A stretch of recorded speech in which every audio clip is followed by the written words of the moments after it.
examples, and I'm going to slowly build my way up to more complicated ones. So for the first one, this is going to be a loop to count to 10. Okay, very, very simple, but I'm going to build these up very small. I'm going to continue to increment on top of them to make them more and more complicated. If everybody is following along, we will get to having a look at calculating prime numbers. If not, we can leave that for a later point.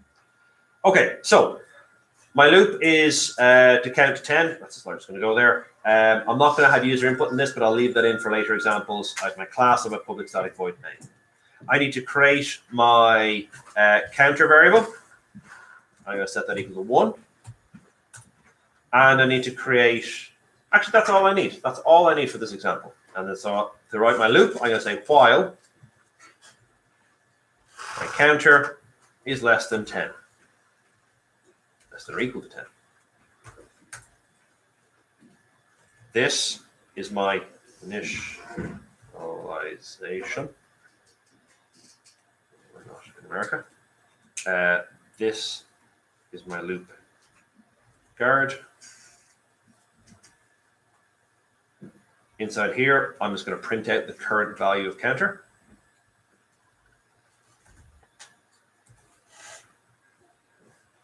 Counter. And I'm going to increment the value of counter.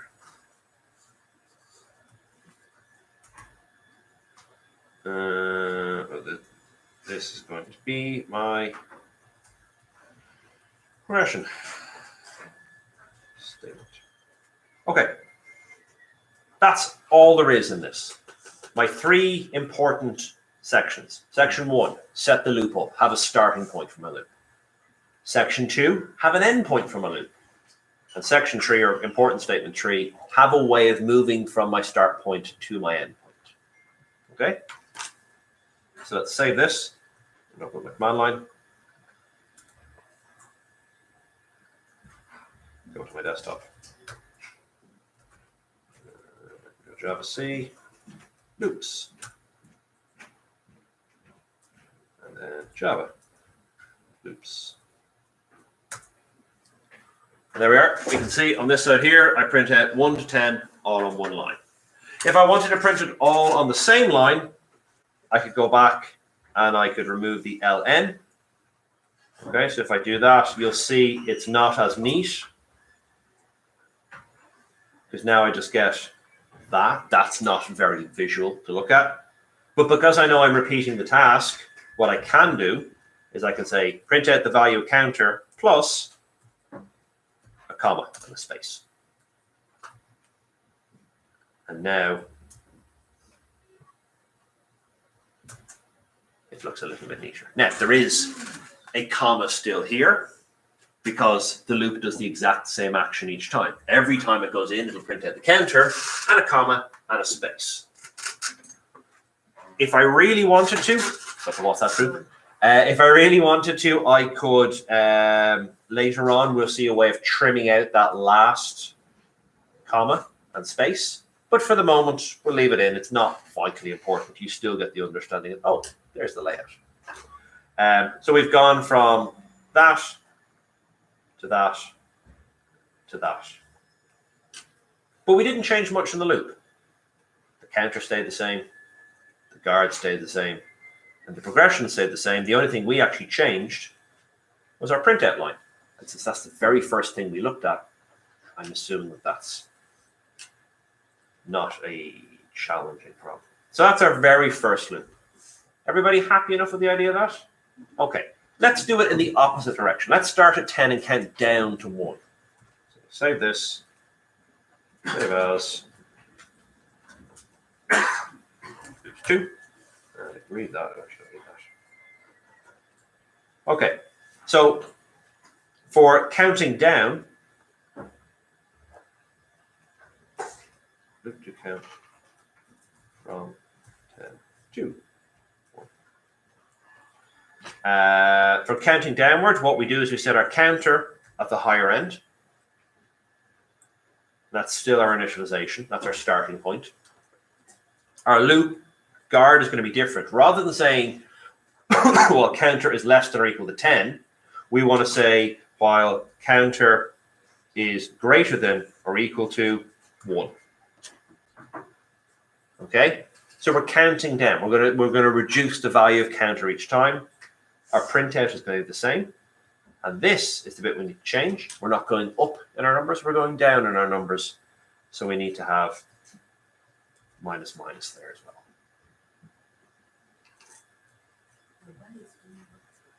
So this loop is going to start at the number 10. It's going to print out 10, then reduce it into 9, 8, then 7, 6, 5, 4, 3, 2. When it gets to 1, it'll print out 1 and it stops at that point. Okay? So I'll save that and we'll compile it. Let's see. Oops.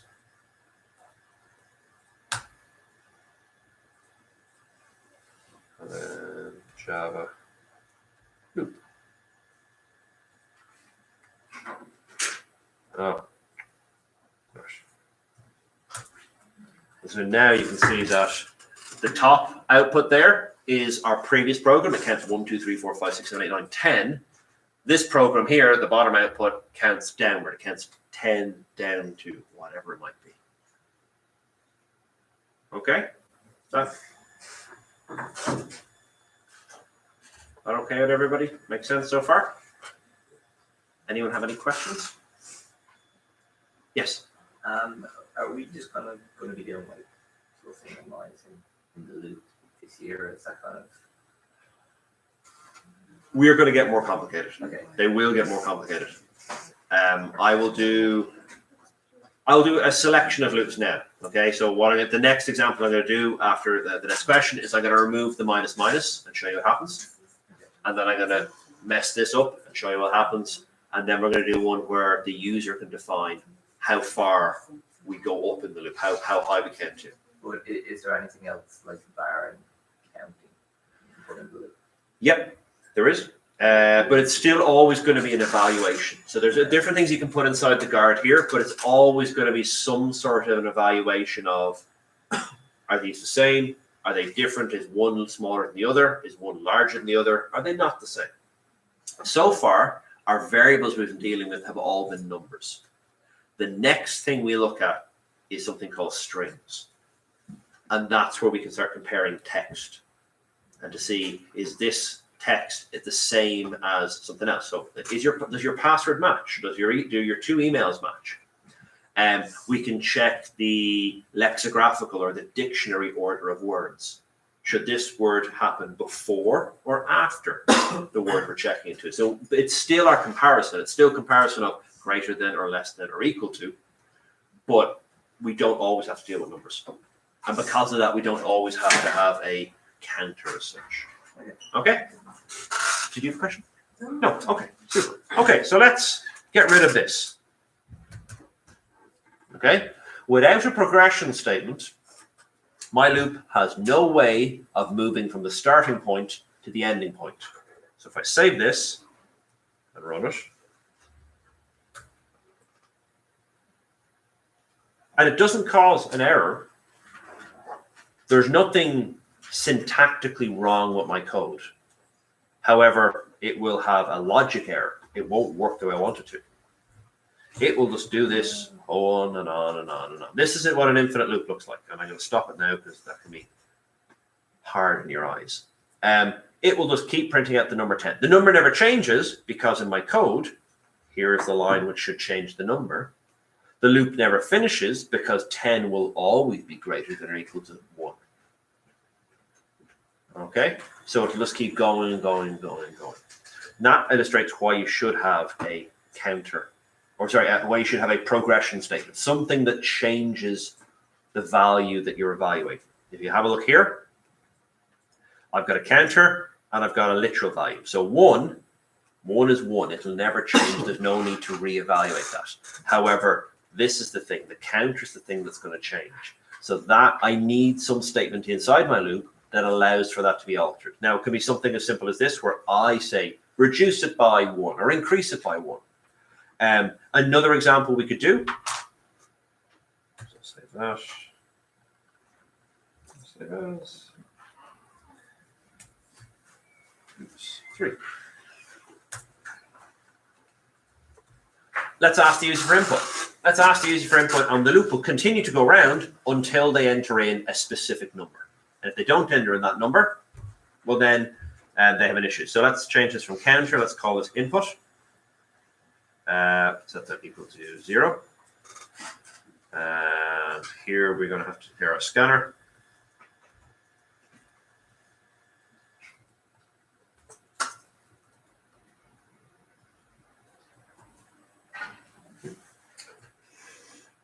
Oh, where we don't. And here I'm going to prompt the user to enter in a value.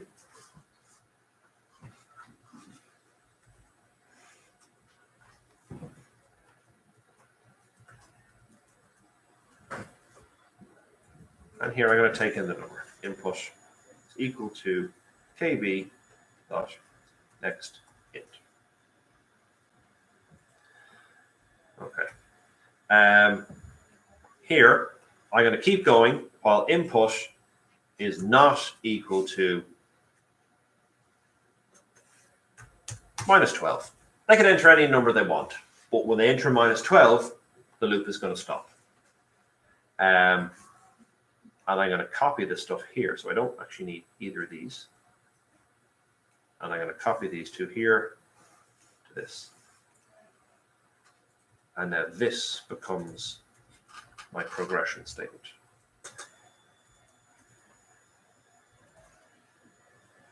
So in this loop, we don't have a count. In this loop, we have our initialization, where we set up our variable. Actually, do you know what? That's not even the initialization there. Sorry, I have. See, shouldn't have cut it.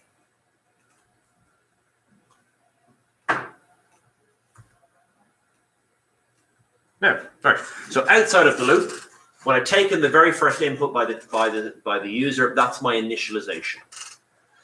The loop guard is going to keep going while whatever value the user enters in is not equal to -12. And I arbitrarily picked -12. We don't have to do that.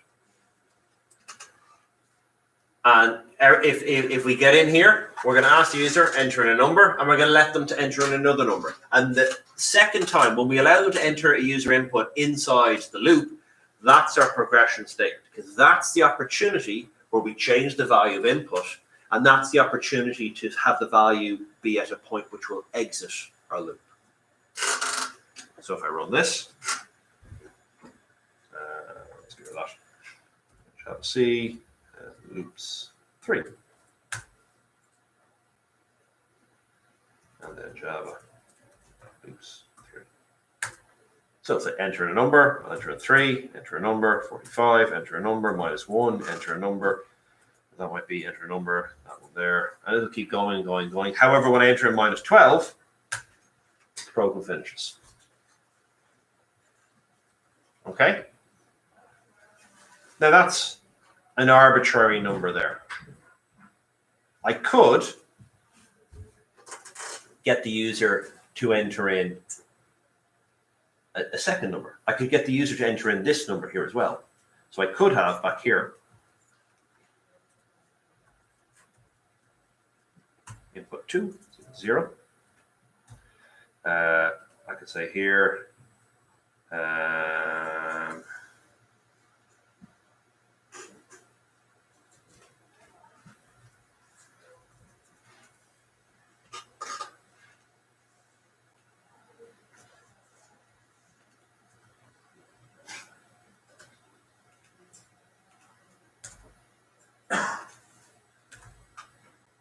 okay, so all I've done now is I've added a new variable. I've input 2 here on line 6. I beg your pardon?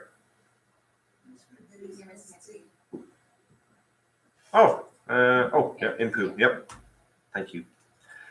So I've created a new variable here, and I've allowed the user to enter it in, and I've changed the output to see player 1 and player 2. And what I'm going to say here is, well, input is not equal to input 2. So this is kind of a guessing game. We have a 2-player game. Player 1 is going to be the guesser. and player 2 is going to be the one who controls what number we're going for. So player 2 enters a number, and then player 1 tries to guess what it is. Now, this is going to be a terrible guessing game, and you'll see why in a moment. Let's do this trick.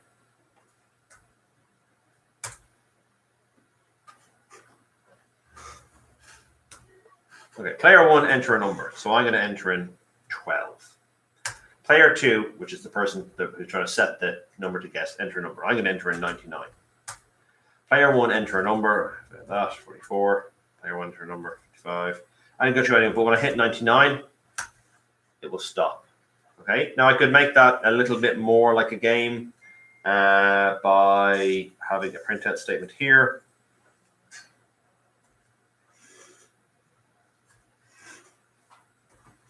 See, it says player 1 has 1. So now if we try it, player 1 enter a number, whatever. Player 2 enter a number, and then when I guess a couple times and I guess the right number, it will tell me now player 1 has 1. Okay, that's as far as I'm going to go in that example, because otherwise I'll end up doing question 7 for you. But that's a really good starting point, with the obvious issue of I can see what number I'm trying to guess. There's ways to get around that. Okay.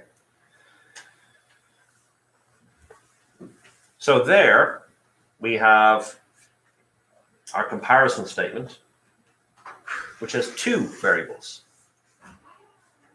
And the user sets both of those values. And we don't necessarily have a count, something that's incrementing its way up, but we do have the ability to change our statement, to change our value, to make sure that we have a possibility at the very least to move toward an endpoint. Before I move on, does anyone have any questions on that? Does that make sense? With a lot of these questions, it makes sense when you're looking on the board, and then it becomes far more difficult when I give you a problem to do. Okay, so. Could I just ask a quick question? Of course. Just when that first starts, it says like player 1 enter a number, and yes, you enter the number, and then it goes to player 2 enter a number. Yes. Just for me looking at that, it looks like player 2 has to guess player 1's number, but it seems like player 1 enters a number absolutely for no reason. And the fact that you pointed that out, I will go and shuffle through the code. The reason why I did that is because I didn't want to then highlight that change the value in here, just to kind of limit confusion. But the fact that you've highlighted that, which is very correct, let's do it this way here. Player 2 is that. So let's say now, yeah, 2. So player 2 is the one that has to guess. Player 1's to set the number. Now, and then this one here is player 2 is 1. Now it'll be the first person who enters the first value entered in is the number I have to guess, and everything after that is the number I'm trying to guess. But you're just using the second one. Yeah. Okay. But you're right. Like if this was a game you were playing, you'd like, guess a number, right? Let me go pick the number I want you to guess. It doesn't make sense to do that. I was trying to not change the code as much as possible to make it easier to transition from the last one to this one. Okay, so here's what I'm going to do. I'm going to give you a problem to do. I'm going to put these 3 files up on the OneDrive, so you have access to the code for that. But what I want you to do is I want you to create a program that takes 2 inputs in from the user and counts upward from the first input to the second input. You'll probably need the combination of the second and third question that I just did there. But give me a second, I'll show it all up on Moodle. Not on Moodle, on OneDrive. New folder.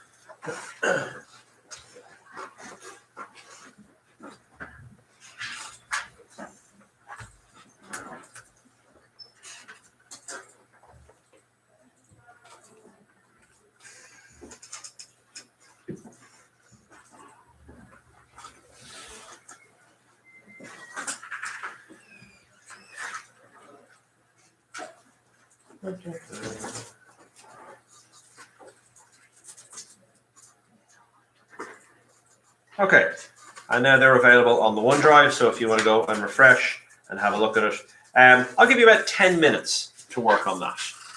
Okay. So remember, you have to take 2 inputs in from the user. Okay. So let me actually throw up the board. No.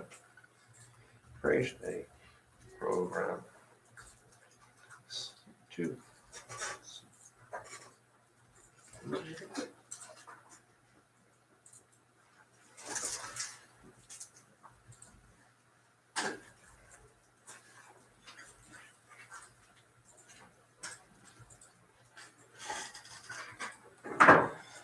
Okay, so this is what our challenge is. Create a program that takes 2 inputs in from the user and counts on the first input to the second input.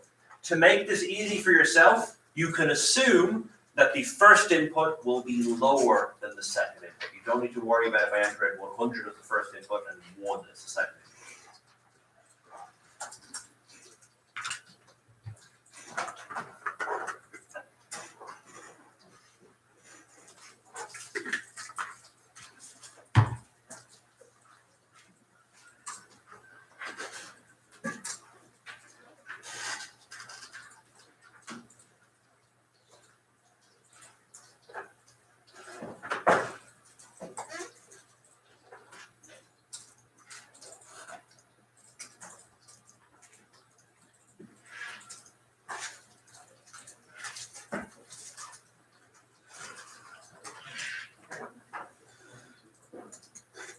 So if you want to move my page.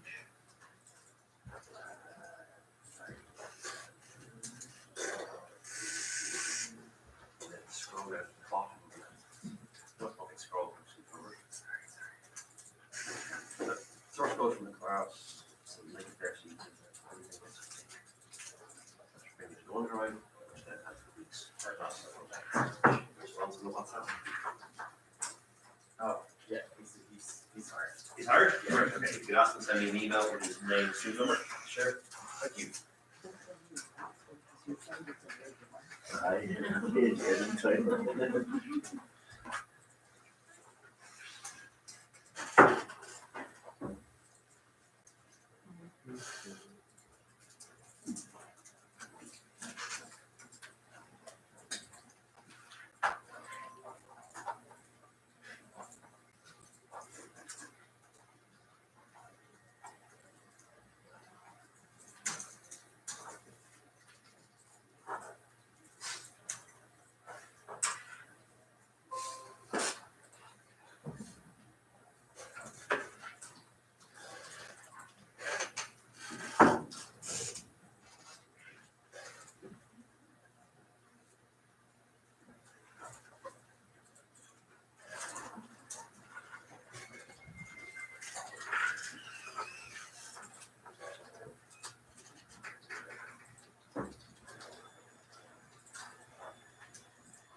another 2 or 3 minutes.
Okay, let's look at a bit of a solution for this.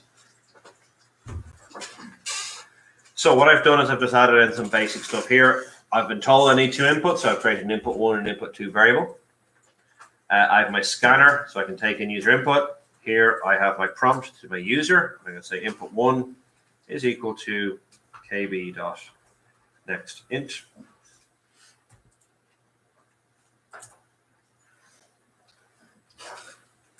And I'm going to then have input 2 is equal to kb nextInt. Okay. No loop so far, stuff we've done before. Okay. And there should be an endpoint, not a start point. So now I need to do the loop part. So my loop is going to be while my input 1 is less than or equal to my input 2. That's going to be my progression. This is my initialization here.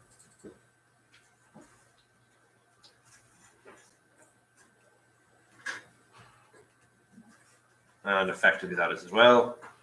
This is going to be my loop guard.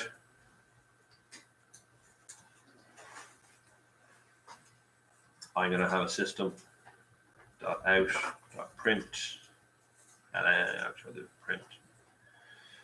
I'll do input 1 plus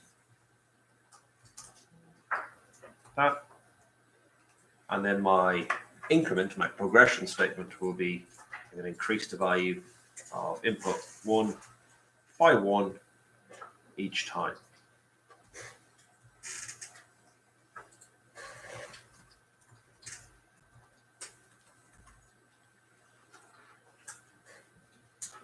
And that's the program. Now you can have a goodbye print out there if you want, but this code will declare 2 variables. It'll allow for user input, And then once the user input has been taken in and I have all the data I need to run the program, it will run from the starting point all the way up to the ending point.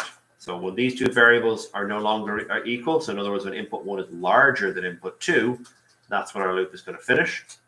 Each time inside the loop, we're going to print out the value of input 1 plus a comma and a space, and then we're going to increase the value of input 1. So let's say input 1 is 1 and input 2 is 5.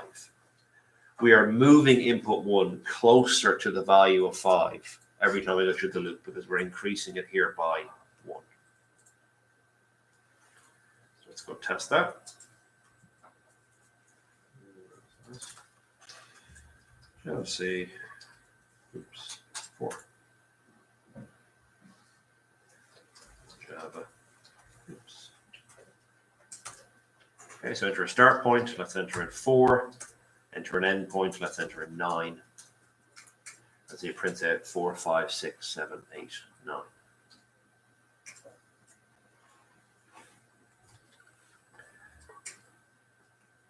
Before I move on, does anyone have any questions on that? Make sense? Yes. Say if input 2 is greater than 1, can you put it else statement? So an else statement wouldn't. So an else statement wouldn't work there because that an else statement only works with questions, with ifs.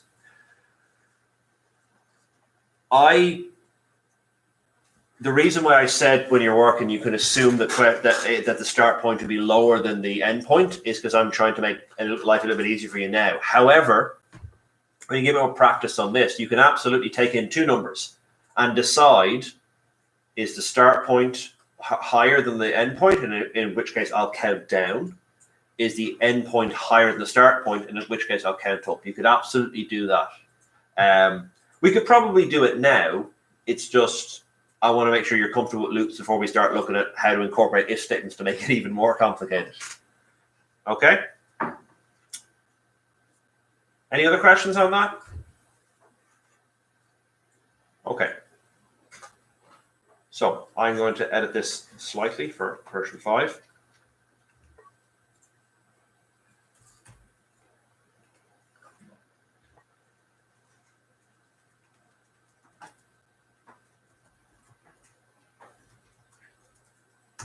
Okay, so all I'm going to do in this program is I'm going to change how much it jumps by each time. So in all the previous examples, we've counted by 1.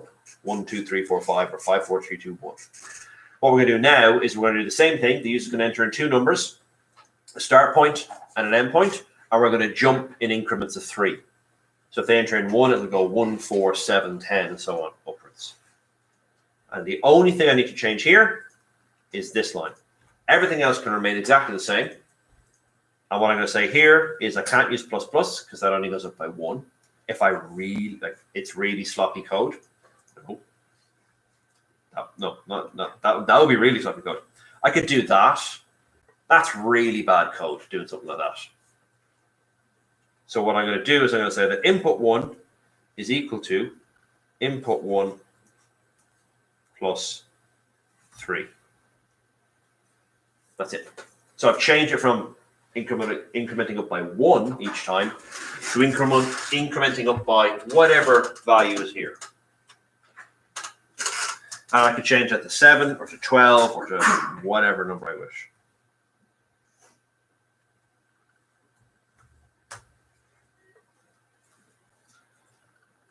And I'm also realizing I shouldn't have done that one. I should have done 5. And then we should have a comment for that. Oops, 5. Okay, so enter a start point, I'll enter in 1. Enter an end point, I'll enter in 30, just so I can jump. Actually, let's enter in 32, so it jumps up in different increments. So you can see now it jumps, it's increasing and jumps to 3. It goes 1, 4, 7, 10, 13, 16, 19, 22. And it gets up to 31. And then when it jumps from 31, it would be 34. But since 34 is higher than 32, we don't bother printing it.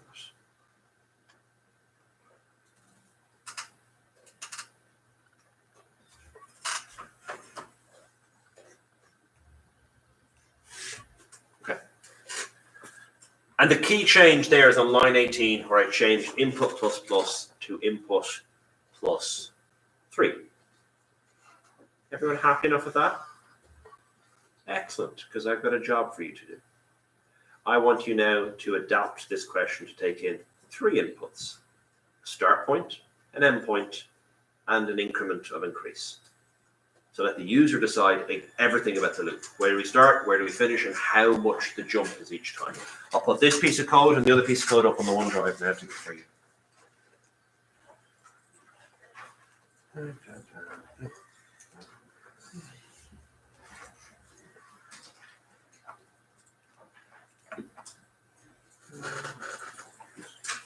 And they're live now.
Okay, so let's look at the solution to this. We'll actually finish off after this example here.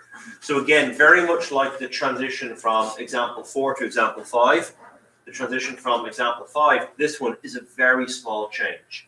I need to add one variable in here for an additional input. I need to take in my additional input, and then I need to change one more piece of code.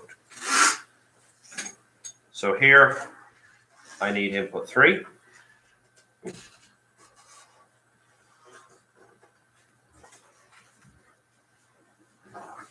Here, I need to take in input 3, and this is going to be enter a increment.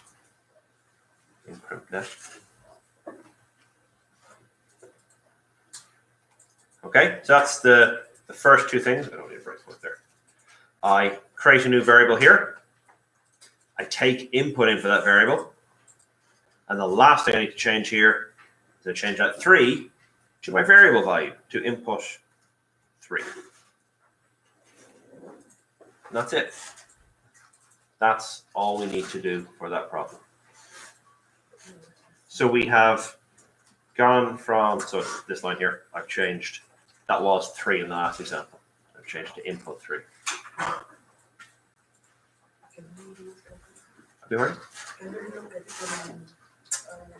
You run it. Oh, yes, of course. Yes. Okay, so CLS, Java C, oops, 6, Java, oops, 6. Okay, so you enter a start point, let's enter in 1, enter an end point, let's enter in 100, enter an increment. Well, I want to jump up in 7s.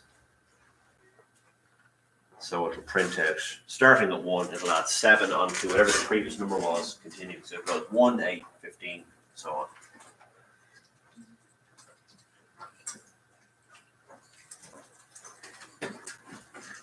In the questions that we have done in this hour or so, what we have taken is a really simple example of just count 1, 2, 3, 4, 5, 6, 7, 8, 9, 10, or the opposite way, 10, 9, 8, 7, 6, 5, 4, 3, 2, 1.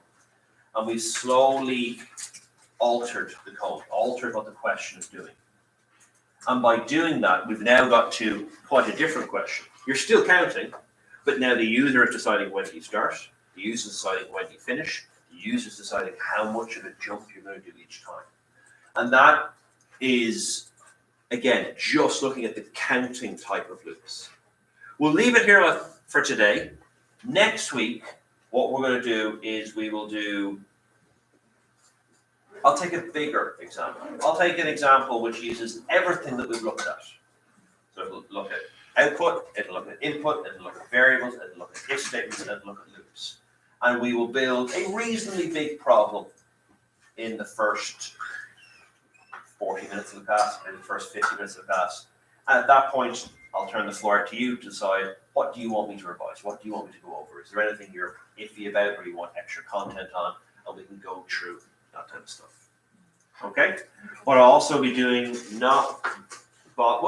maybe by next week, but definitely over the assignment week, is some of my first years are asking for extra practice questions. And so if I do content for them, I'm going to make it available to you guys as well, so that if there is, let's say you understand variables and user input and output okay, but if statements you're not all right with, loops you're okay with, well then you can just pick the section of if statements and work your way through those questions. Okay? And that'll all be roughly like what we've done here. Starting incredibly simple and slowly changing the previous example to get more and more complicated. Does anyone have any questions on that code before I go? Before you go. Everyone's happy enough so far? Okay. That's it for today. Thank you very much. I will see you guys next week. Best of luck with your upload tomorrow.